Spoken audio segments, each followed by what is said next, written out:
pancake and power slam. Turn it up, turn it up. It's the pancake and power slam. Turn it up, turn it up. It's the pancake and power slam show. Turn it up, turn it up. It's the pancake and power slam. Turn it up, turn it up. It's the pancake and power slam. Turn it up, turn it up. It's the pancake and power slam show. Turn it up.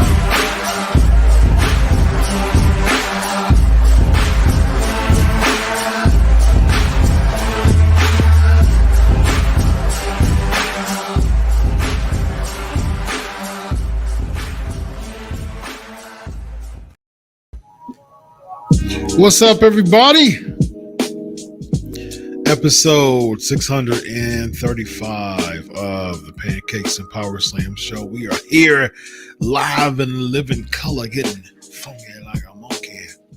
If you will, if you will.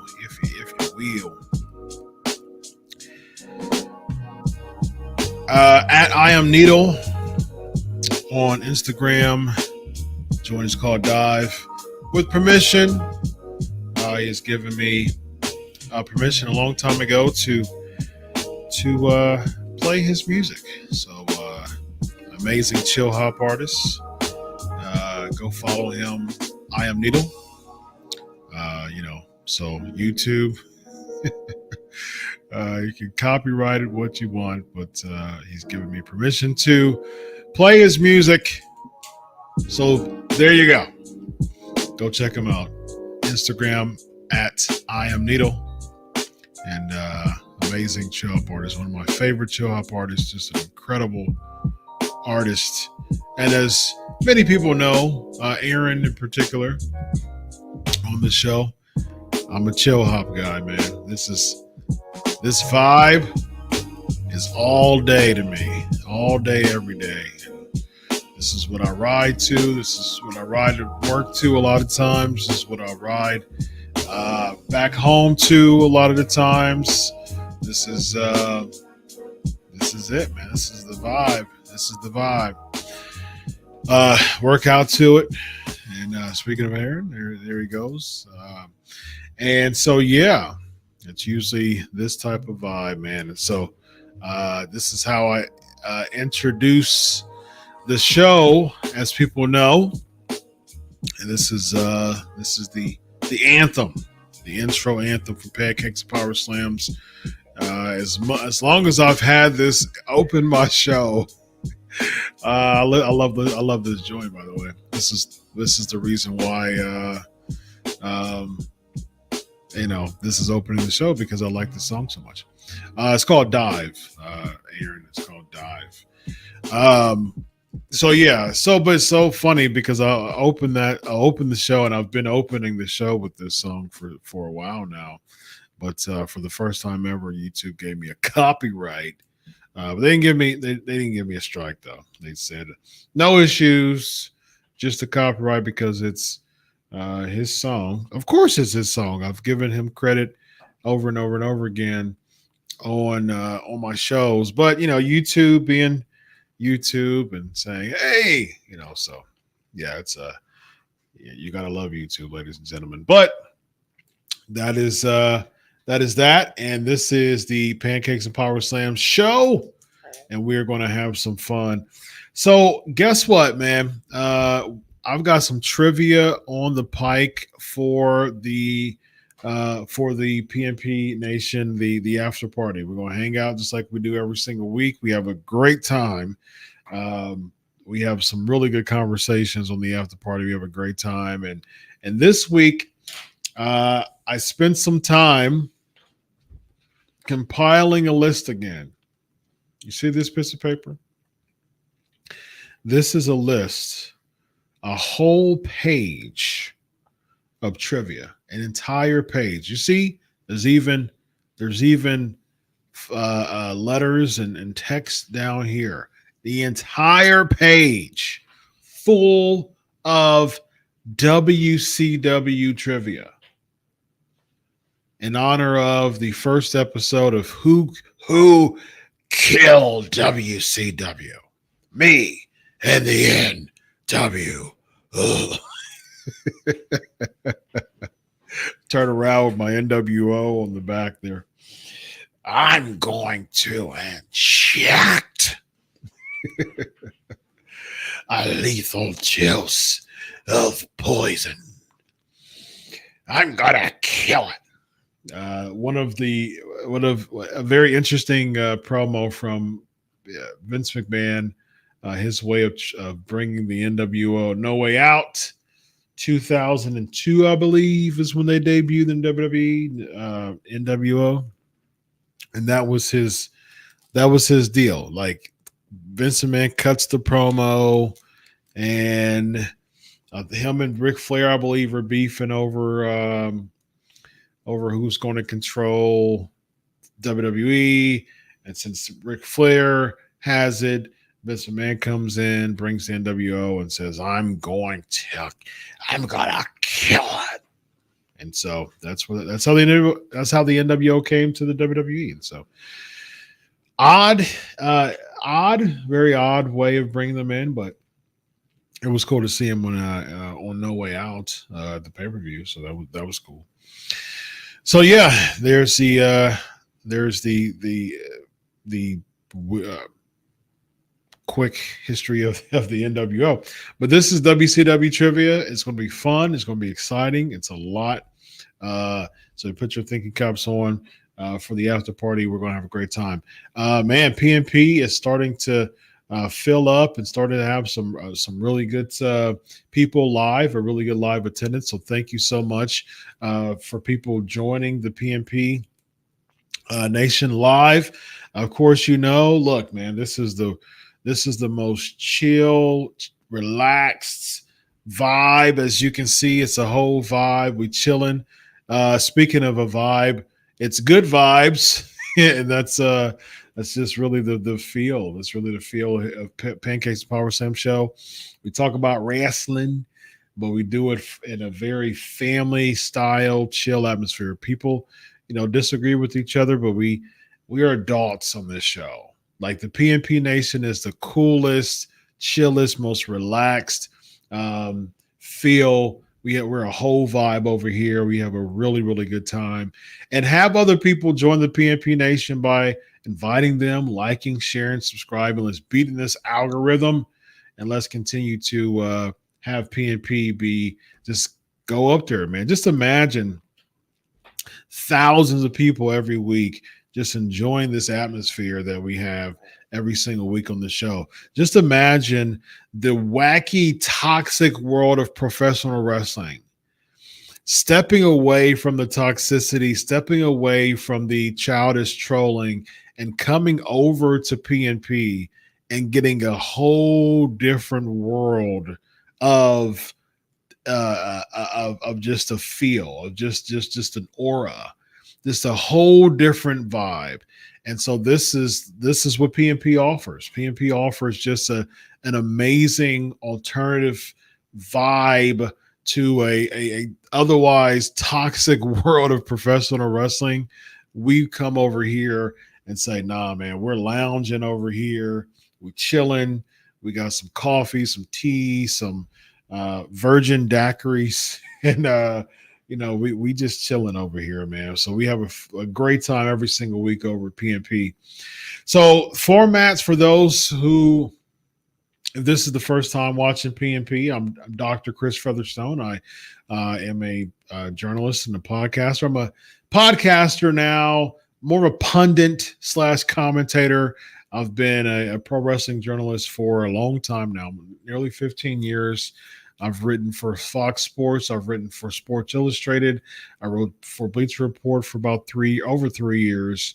I've written for The Inquisitor. I've written for Digital Spy. I've written for many pro wrestling sheets, so to speak. And so I've got nearly 15 years of pro wrestling writing experience. And so about 4 or so years ago, I basically retired. Yeah, a little bit longer than that, about close to 5 years now. I basically retired, or semi-retired / retired from the writing part of journalism, and devoted my time in this space, the pro wrestling space, to do fully podcasting. And so, interestingly enough, I make more doing this than I ever did when I was writing. And I made decent money when I was writing, but make more doing this than I did there. I earned my stripes, man. I put my work in.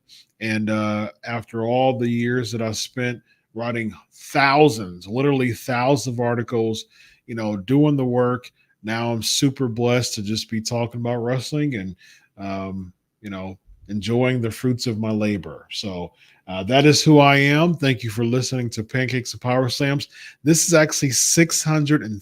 actually episode 635 of the Pancakes and Power Slam show. I started Pancakes and Power Slams in April of 2012. So a little over 12 years ago, 635 episodes. It's been throughout all that 12 years. The only time I think I've ever missed a episode. I mean, I've had colleagues replace me. I've had 3 babies since then, and surgeries on my back since then.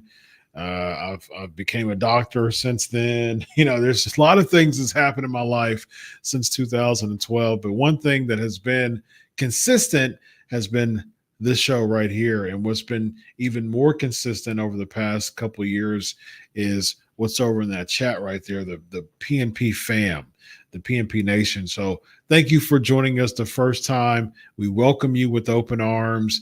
We are a troll-free zone here. We are adults who talk about wrestling, who enjoy a whole vibe and have a great time. So once again, thank you for joining us on the Pancakes and Power Slam show. So format-wise, I bring out a big topic in the beginning and we talk about that. And then I do like a monologue type of deal with questions looming on the SK Nation. It's hashtag AskDoc. When I see that hashtag, it alerts me to see your question.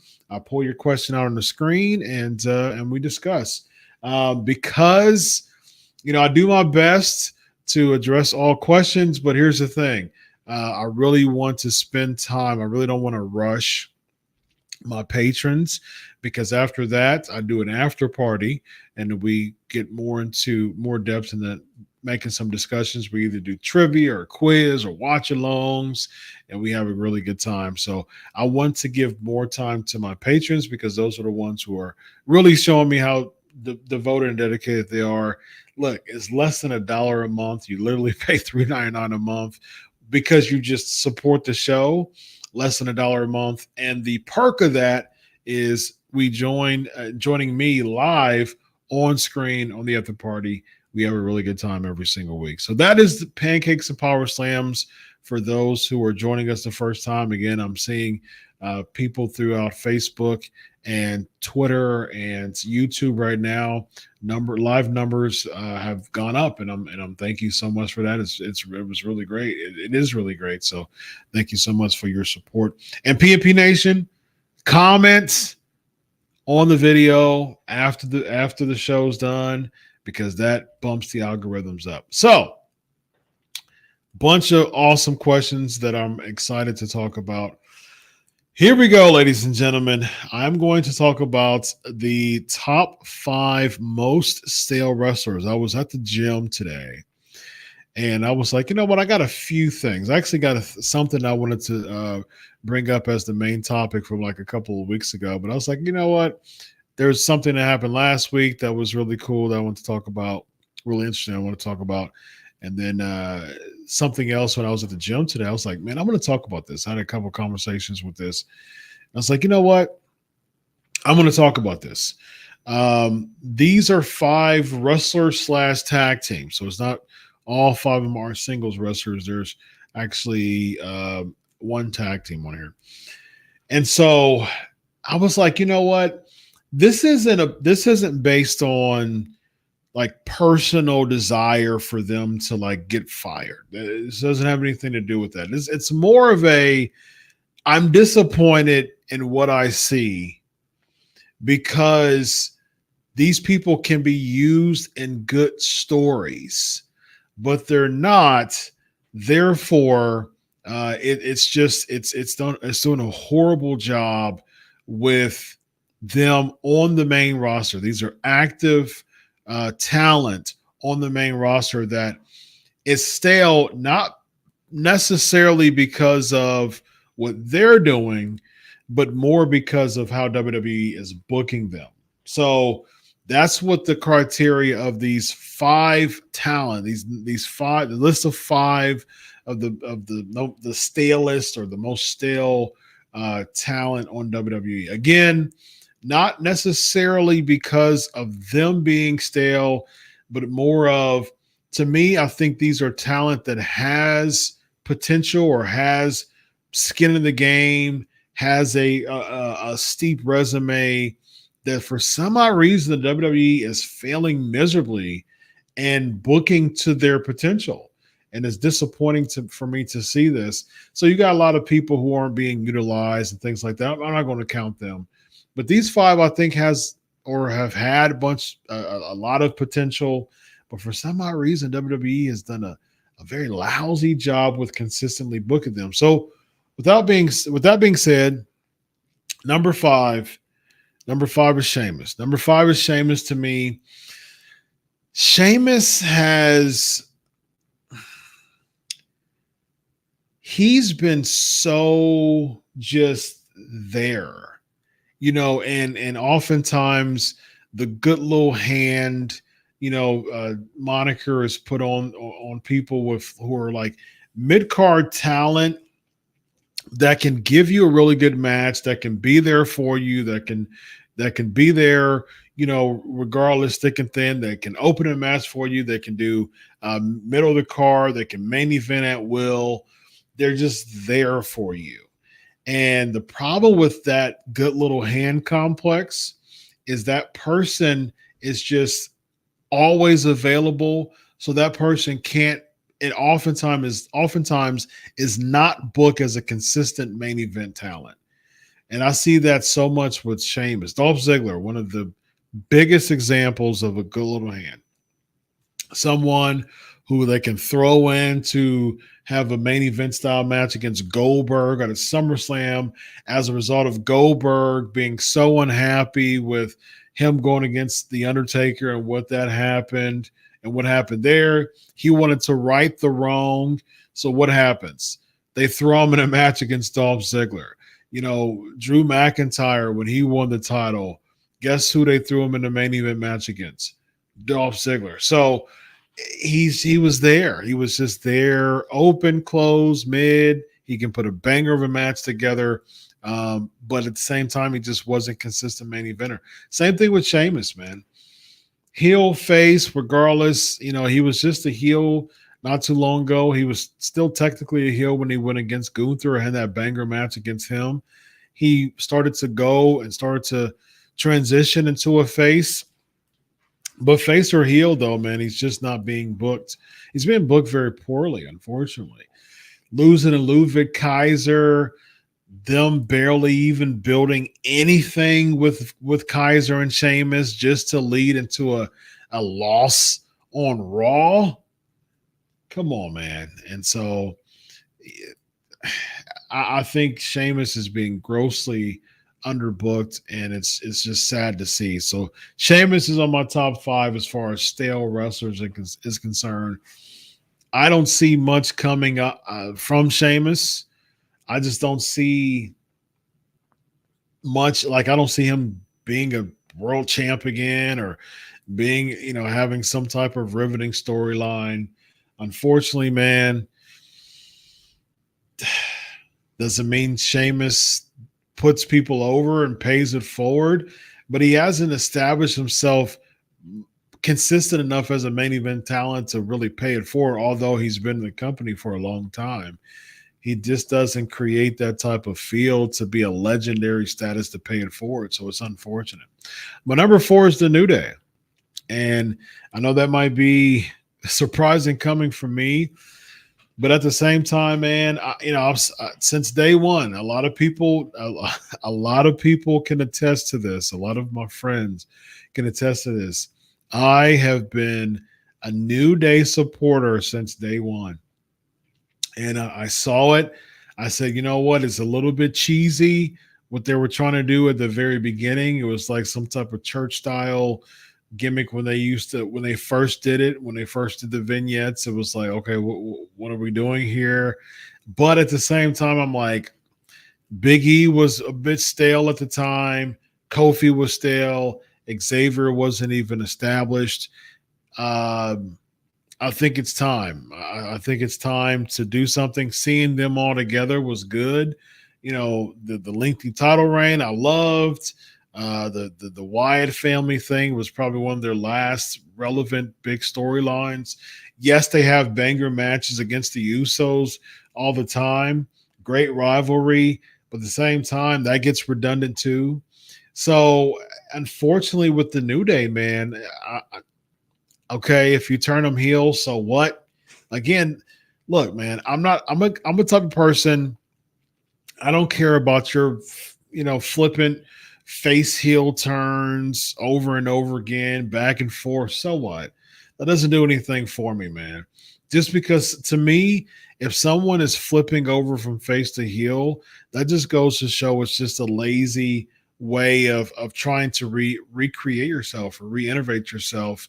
You're just doing that knee jerk type of instinctive kind of very quick reaction of the fans by doing a turn. Okay, sure. They'll do a very quick reaction for the turn. The fans will cheer you or boo you. Okay, now what? Now you're still back into no story still. So the New Day, if they were to turn heel, so what? With this Karrion Kross thing, I mean, what does this lead to?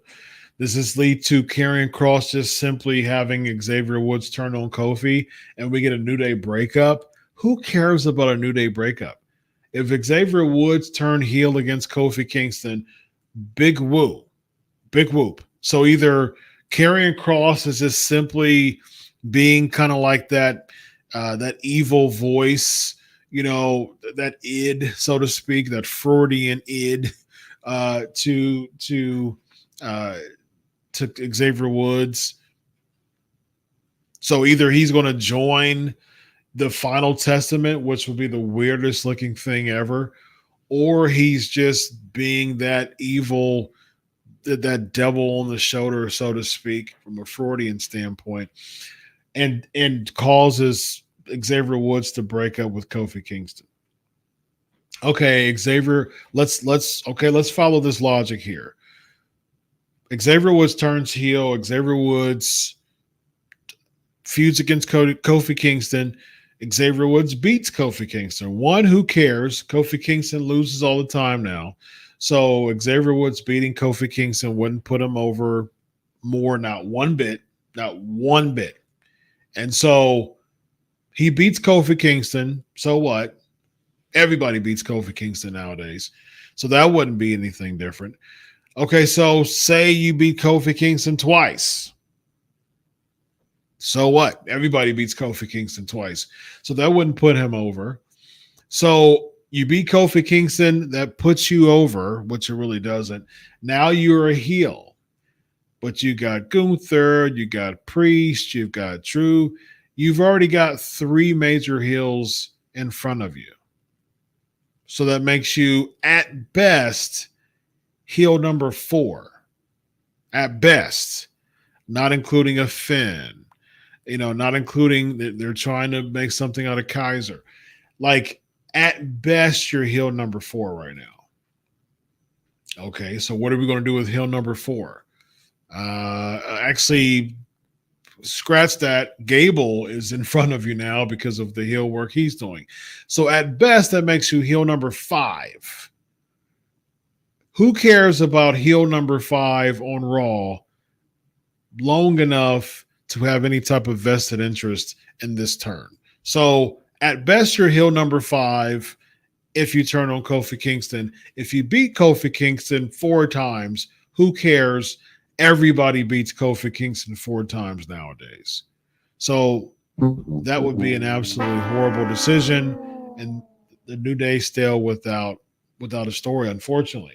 Again, I've been a New Day fan since day one, but when have they been relevant as far as story arc, as far as as far as us sinking our teeth in a really, really good, strong story from the New Day. They haven't been, and it's been a long time. And unfortunately, they've gotten incredibly stale. Number 3, come on, man. Natalia is just, oh, I mean, it's like embarrassing what the WWE is doing with her.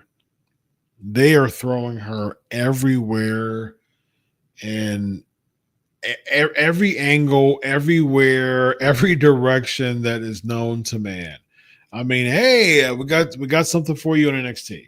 Hey, we want to put Kiana James over. Hey, can you team up with Tegan Knox? Like, it's just they're just throwing Natalia everywhere. Hey, by the way, Sonya Deville's coming back. Can you align with her or at least tease it? It's just, hey, can you have a flatulent fart gimmick? I mean, like, it's they are doing everything around the sun with Natalia. And there's a couple of sparks that she has, not many. Not many. I remember when she was pin up strong with Beth Phoenix, and that was pretty cool. That was a good thing. There was a couple sparks that they had with her when she won the title. It was a transitional championship feel to it, at least. Man, I mean, like, the boat, she comes out like, out of every 100 Natalia matches that she has on the television, you know she's going, like, you come out expecting that she's going to, like, at least 99 of those. At least I'll even lowball it. At least nowadays, like 92 of them. You'll expect her to lose the match. And that's very, very sad of someone who's been there for so long, breaking Guinness World records of number of matches, in pro wrestling, and doing all that, man, for what? For you to just toss her everywhere and do all types of just random stuff with her, not making her a part of anything relevant for a long time now. I think it's weird, man. I think it's super duper weird. And I think it's just a travesty that they haven't put her in a really, really good storyline. The rich family history that Natalia has, for them to just throw her anywhere, and most of those anywheres lead to losses.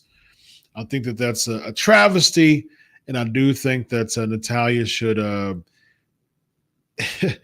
they'll probably throw in the Hall of Fame because of legacy, because of accomplishments, because of breaking Guinness World records. But Natalia is definitely not looking like a Hall of Famer based on her very, very embarrassing way that she's been booked for a long time now. So it would be to her best interest if she stopped being on television so much and spend more time becoming an agent and or trainer.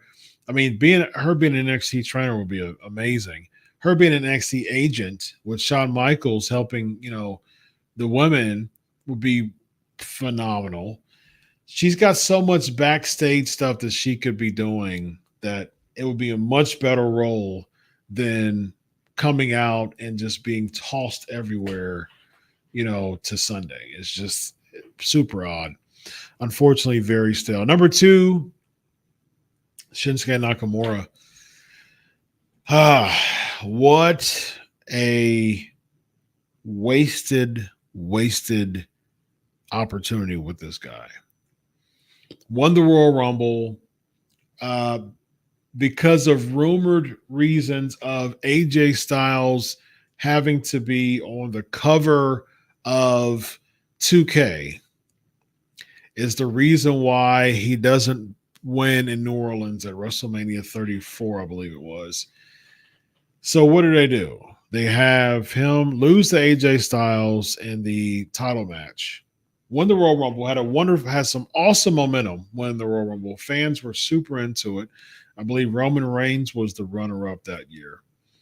Awesome Royal Rumble, awesome win, awesome opportunity to push him. He loses to AJ Styles. Guy has not recovered since. Hasn't recovered since. I don't care. Again, I don't care your face turns. I don't care your heel turns. I don't care about none of that. He has not recovered since. And then they have the nerve to try to turn him heel to have him be a part of this Cody Rhodes thing and Seth's back and all that. Guess what? He lost both of those feuds against Cody and against Seth as a heel. Yes, you can spend all the budget you want on these vignettes that he had. So what? I mean, he lost to both of those people. Didn't do anything for him. And it didn't do anything for them either because he loses all the time. So dropped the ball. I understand that Rick Boots, he got injured, you know what I mean? So that worked quite a bit. They had the tag team title match at WrestleMania, which could have done something there. There was some momentum going there with Boogs and Nakamura. It was really cool to have Boogs come out and play the guitar for Nakamura. That was a spark in his career. But man, he's just been off. Even with his mid-card title wins, post that WrestleMania spot against AJ, yeah, still off. So underutilized, so misused. Now he's doing house show matches at this point, losing house show matches now. What a horrible, horrible misused talent, man. So sad. And what made it even worse was he goes and has a banger match against Muta in Japan, super boosts his momentum up, feels like a star like he already did when he was in New Japan, feels like a star when he goes against Muta. And so you don't, instead of using that momentum of his Muta match and coming back to the States, you have him come back to the States and just be normal Shinsuke Nakamura that no one's cared about for years.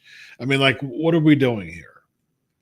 And it's really unfortunate that WWE is underutilizing him because guess what? One, he's getting up in age. I think he's 44 this year, if I'm not mistaken. And so, one, he's getting up in age as far as wrestlers are concerned. And then two, he is going to be an absolute star if and most likely when he returns to New Japan. He's going to be a star just like he was before. So he's not going to lose stock if he leaves WWE. That's the thing about a lot of people in WWE, a lot of wrestlers in WWE. It still has that, like, you go from the big leagues to like a big name in a smaller league. I mean, like Dolph Ziggler now. I love the Nick Nemeth.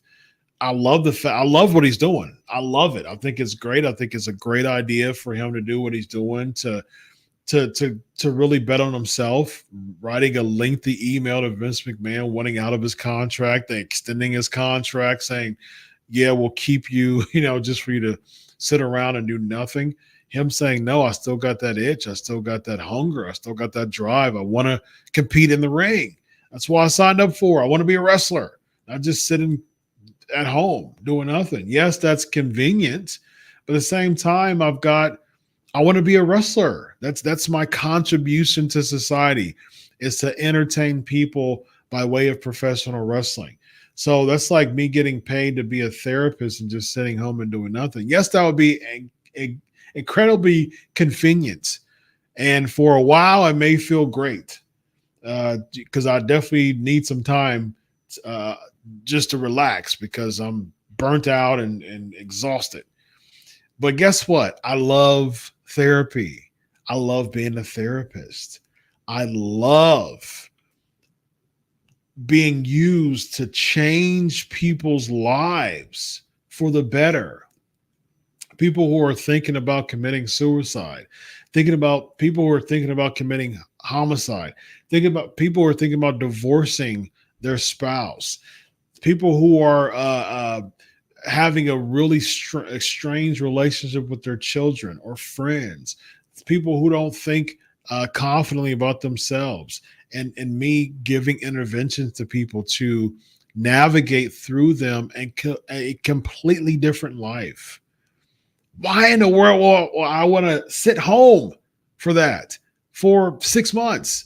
No, that's not what I spent my hard earned time and dedication and 3 years of writing a book of a dissertation.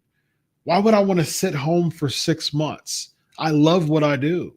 I love being a therapist. It's such an amazing opportunity that's been granted to me by God. Why in the world would I want to sit home for 6 months and do nothing? Think about that from a pro wrestling standpoint. You're sitting at home doing nothing. Yes, you may enjoy it for a little bit because you're burnt out, you're beat up, you're worn out, but eventually you're going to get that hunger and that craving, that drive to, guess what? Want to wrestle again because that's what you love doing.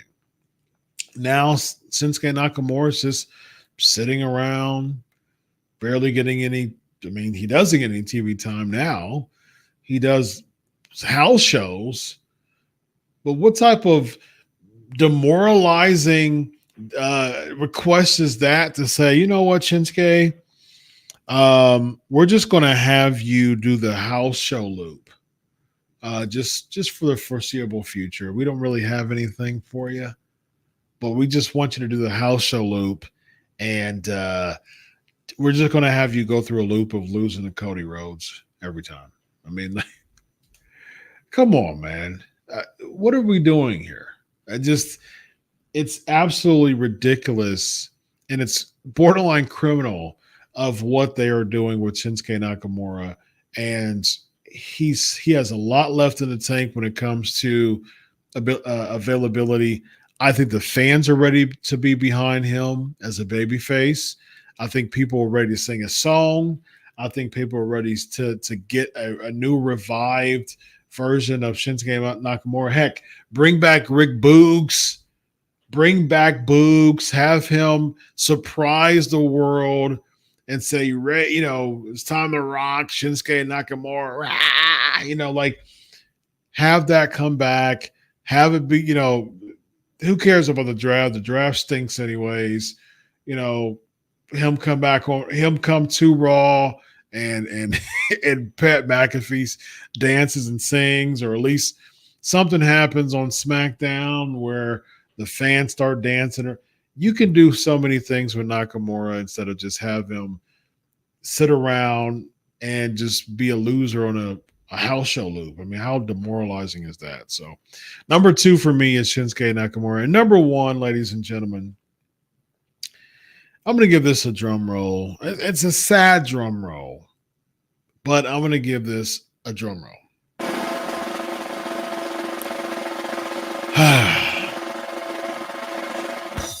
Okay. I'm not happy about this. I'm not happy about this because I've spoke very highly about this person for a long time. And I've been an apologist for this person. I've really wished the best for this person. And this person had a moment where he was able to get out of all the mud that he's been in for years. But unfortunately, that only lasted for a very short time, and he got muddy again. And that person is none other than Apollo Crews. I think Apollo Crews has a ton of potential. I think that if there's anything that there is a weakness in, is his mic work. But when he was the African, you know, prince, essentially, that works very much so. And he was able to have a personality. He was able to be, I really think the African prince gimmick was really a lightning in a bottle moment. Recreating that just wouldn't make sense at all. As a matter of fact, Dabba-Kato, his heavy, has been released, so he's not there anymore. So don't recreate that. This is another person who fans want to be behind. People like Apollo Crews. He just looks likable. He's a likable guy. But the problem with Apollo Crews is Mike work as a babyface is a lot to be desired. But unfortunately, the WWE books him in areas where he can't really stretch his abilities as a babyface. As a heel, yes, that momentary, very quick, again, lightning in the bottle stint and span of his career, it worked. It was good. He actually had a WrestleMania match where he defeated Big E to win an Intercontinental Championship. That's how much they had into this gimmick. So it was good. It was good. But at the same time, man, they've tried over and over and over with this guy. And they really haven't put him in many positions to really stretch him. They just depended on his wrestling ability for so long. And the problem is right now is they're depending on just about everybody's wrestling ability. The character work in WWE as a whole is sour, man.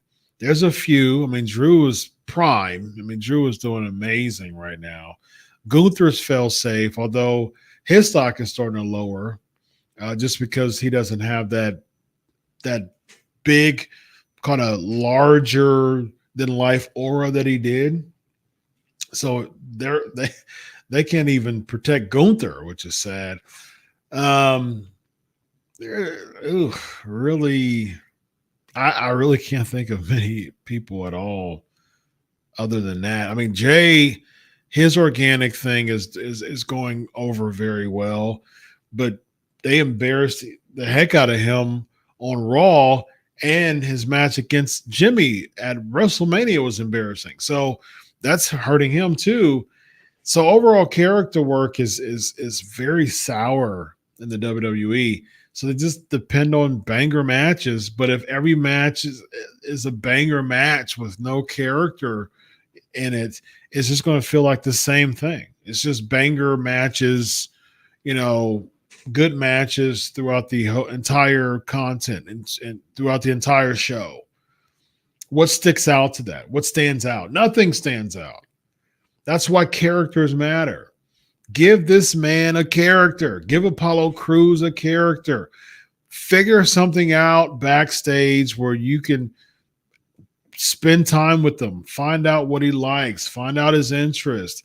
If you really want to spend time investing in Apollo Crews as a babyface character, figure it out, man. Figure something out with this guy. Otherwise, he's going to be on speed, losing a match, and then coming back because the person was injured and then losing that match too. Like he's just one of those Natalia people that if Apollo Crews walks into a match, first of all, they threw him everywhere again. He was in NXT. He got drafted to Raw. He had a bunch of different things, and he was feuding against the Hurt Business. He was feuding against Big E, when he did the African gimmick. Then he left and was losing, all the time. Then he goes back to NXT, and then the fans are like, oh, there's Apollo Crews, and then he starts losing again. And so then he goes back on the main roster, and guess what he does? He starts losing again. And so, look, you got to let the guy go. And I'm never a fan of just, man, you got to release wrestlers. This is how they make their money. This is their livelihood. So who the heck am I as saying, I'll just let them go. But if you really think of it, I'm just thinking about business, though. I'm a business guy. I think business. I talk business. I walk business. And I'm really big on that stuff, man. How in the world is Apollo Crews an asset to the company by any stretch? By any stretch. And if he's not, if you're wasting your money on Apollo Crews, you either got to let him go, and I think he'll do really well in Japan. He was doing really, really well in the Indies as Uha Nation, but I think he'll do really good in Japan for some odd reason. Not bad, not really somewhere. I think he's a great wrestler. He's a very impressive wrestler. And I think if you put some type of interesting character to him, have him start wearing some type of paint or something, or have him come out like a skeleton mask or something that you can give him, have him be some type of edgy baby face that is not as springy as he is. Man, something will work with him. He has the ability. He does. Like, the thing is with Apollo Crews, you don't have to spend the time with making him be on the mic all the time. You can really invest in him. Either let him go and give him opportunities to go in different places and have a better stock value, or don't waste your money on him. Figure out something to do with him. Otherwise, he's going to remain number one on my list. I really like Apollo Crews, ladies and gentlemen, but unfortunately, he's just not an asset at all to the WWE, and he is number one on my list of the most stale wrestlers. So, ladies and gentlemen, with that being said, it is time for the question cam. Got everything fixed now. There you go. Question cam is back, ladies and gentlemen. All right, so I can't again, I gotta devote my time. I gotta devote my time to the patrons.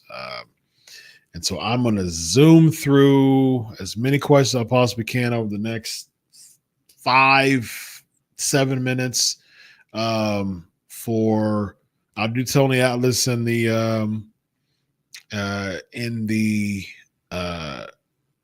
after party. So we will talk about that. I'll talk about the collision on the after party. I'll talk about all that after party. Have I sent the t-shirts? I get them made to order, and so that is in the process of being made. Cody's okay. This is pertaining to the subject here. People's Wrestling Channel. Cody is still very bland, very boring. Other people have spoken. There was a lot of empty seats on last week's SmackDown. Look, your personal hate I am not a Cody Rhodes apologist by any stretch. I've made it very clear. I'm not sold on Cody. I've said that many times, but hey, man, I'm definitely not going to put Cody in my top 5 as the most stale. So your personal hate toward Cody is a little bit concerning. Elvis is saying, time for some good news today. Very nice. At work, the boss brought everyone lunch. Very nice. Grinding sandwiches and fries from a local restaurant called Paskey's. Very nice. Wonderful. For some sad, a well-known union guy passed away at the age of 90. Al Becco, known for a decade or so. Prayers to the family of Al Becco.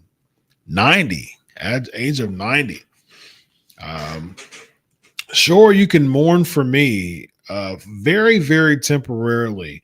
When I die, Lord willing, if I die at 90 years old, celebrate my life more than mourning. That's for sure. No, I will not be going to Toledo for next week's Raw. That's a few hours away from me, about 2 hours, two and a half hours. The one on the left says humble hustle. Humble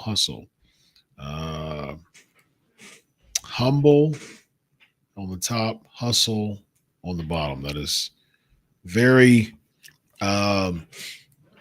descriptive of my life. Dirty Dom's best thing on Raw is a player, and now I believe there's should be Dom and Liv wedding. Dom and Liv wedding would be interesting, but I definitely don't think Dom is the best thing on Raw by any stretch. Battleground prediction, sure, we can do that. Biographies of WWE stars, no, I have not done that. Yes. Yeah, so I've listened to Coco Bona before, yes. This is a good question. This is a good question.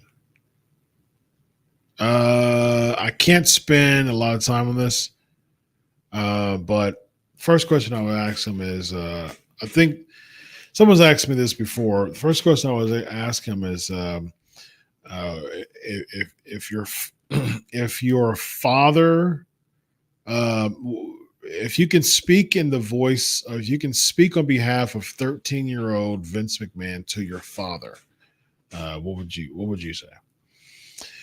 Ben, hard to pick. Only five. I go with Nakamura, Balor, Apollo Crews, Natalia, and Kofi. Yeah, we pretty much have the same. Balor was one of my choices too. Balor was one of my choices that wasn't in top five. I definitely think he's very stale. Yes, I was earlier. New Day fan, not sure how you refresh them at this point without giving them a long break. Yeah, I think a long break for sure. Yes, I do. I do definitely think they should give him more time off. Absolutely. Nakamura hasn't had a serious feud in years, let alone a title again. Needs a break and refresh. They misused her too long. Natalia. I said Nakamura, Natalia. Yeah, I don't even know if an absence would help, unfortunately. Concept of running his course of the names on your list could have backstage roles, but we don't need to see them on TV anymore. Absolutely, 100%. R-Truth, he's on the other side, yet he still seems fresh. Is a credit to how talented he is. Others can learn from him. 100%. He should have a backstage role doing something like that, for sure. Shinsuke is getting old too. We had the same list, except yeah, exactly. You picked different Heisman. Yeah. Listen, know how to book a guy like Apollo Crews and doesn't really care. It's way too late now. Yeah, it is, unfortunately. Fill me in. I have no idea what they I've seen him on speed. I've seen him on speed. I mean, that's about it. So he had some main event. He lost against Ivar, and then he lost against Tyler Bate in the same tournament. They used him as a replacement and he lost twice. Like he lost both times from what I saw. So yeah, that's unfortunate. WWE should send some talent TNA for a different spin, like New Day, Apollo, Ricochet. That would be interesting. I can't go through all these here, but Rollin, got to give Rollin some love. He's a loyalist here. People are, I agree, Dr. Chris. People are pouring the hate on Cody Rhodes a little thick for no good reason. Yeah, I agree with that. There's no need to do that. Some are just piling on because they know that Vince Russo hates the Cody Rhodes gimmick. Yeah, I mean, like I said before, I'm not a Cody Rhodes apologist by any stretch, but I mean, the hate is just is excessive. I mean, it's just he's not. There's some staleness to him post WrestleMania, but not because of his own personal work ethic. He's a hustler. He grinds. He's doing the best he can as far as just representing the company. I don't think he's being booked well at all. They're just throwing people at him. This Mark Henry 2.0 thing with AJ Styles, okay, so what? I mean, that doesn't really do much to him. The only thing that does is that it gives Cody a opponent for another month or so, and then that puts AJ Styles right back into the state that he was in. I mean, like this isn't long. There's no longevity to this whatsoever. This isn't developing a long storyline. I highly doubt it. This isn't developing a title change. This isn't leading to none of that.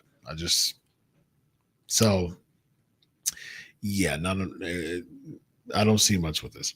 Derek has Miz is number one most stale. Interesting. Very interesting. Mount Rushmore, your wife's qualities you love the most. We would be here all night if I had that. So I'm going to acknowledge the question, but I'm not going to answer it because it's going to take a time, and it's not pertaining to the topic. But if you do want to get more in detail, join the Patreon, ladies and gentlemen. Join the Patreon. Rollins says, I agree with your list, but Jimmy Uso would be my number one stalest because he's the only member of the Bloodline storyline without any direction. It was so bad that he would join the Bloodline for no reason. I peeped that too. I'm like, this guy is so directionless. Now, this is the same guy who was less reluctant to believe in Sami Zayn that he was his friend, and Jay was the one who was reluctant. The story was eventually Jay and Sammy became like friends, and Jimmy was the one who was tired of Roman. Jay was the one that had to break away from the antics of Roman. He was the most stubborn. So you had something going with Jimmy, and then he became directionless after that. And then he interrupted. He cost Jay the match against Roman Reigns at SummerSlam. And then just to join the bloodline and have a couple of spurts to lead to a match to Jay at WrestleMania that bombed. It absolutely flopped. And then he gets kicked out again, the bloodline, by like the B team bloodline, which they're trying to make like 1B, but they're not doing a really good job with that. So then he gets kicked out by them too. Yikes. I mean, if there's anybody who gets the short end of the stick every time, it is without a doubt Jimmy Uso. Did you hear about old JR fling he had? I did. Missy Hyatt. FB1 Wrestling on Speed is still as well. That's why they're there. Apollo had a match with Andrade last week and is facing Angel this. I don't care about that. I don't care. I don't care about Apollo Crews matches. They get paid to have matches. I mean, you just telling me that they having matches. I don't care about that. That does nothing with his character. James says, I think the most misused wrestler that WWE didn't use right during his latest run is Shelton Benjamin. He completed his first ever Money in the Bank match, then returned, just a job and gone. Yeah. Again, man, the creative just unfortunately isn't there. I want WWE to bring back Vicky and join forces with Dom's manager or love interest as she bring back her cougar gimmick. No. As a love interest, that wouldn't. Nah, I mean that you can't. No need to recreate that. Do you have any good big boss man matches I could watch? I'm trying to watch some of his matches, but not sure which run is better, 80s or 98 WWE. I definitely like the 80s boss man run better. Feud with Hogan initially, Twin Towers with the Keem. Then you had the turn, when he wasn't happy with DiBiase, with Slick. So yeah, go to late 80s, early 90s boss man run was pretty solid. I hate to say with Nakamura, not Naomi can be on the list too. Not yet, but definitely not top 5, but like she's getting up in like top 10ville, like very, very, very quickly. So, all right, y'all. Wonderful discussion as always. And I'm going to head over to the after party to spend a little bit of time with my peeps. You want to be a peep too? You want to be a P&P peep? Sure. Okay. Come on through. Patreon.com/pancakes and power slams. Support the channel. We really appreciate it. Again, y'all, I see the people who are on here live. Go comment on the video to help with the algorithms. That's the only way that we can continue to push this awesome show ahead. Thank you for all the subs. It's been wonderful. Thank you for all the support. We got Zubair in the building. Hi Doc, gonna keep it short by saying hi. Thank you, man. Appreciate your support as always. Listen, we're going over to the PNP after party. I've got it. Come join me. Patreon.com/pancakes and power slams. Until next week, enjoy your week of wrestling. God bless. And always remember, I do it for you. Have a good night, everybody. So long.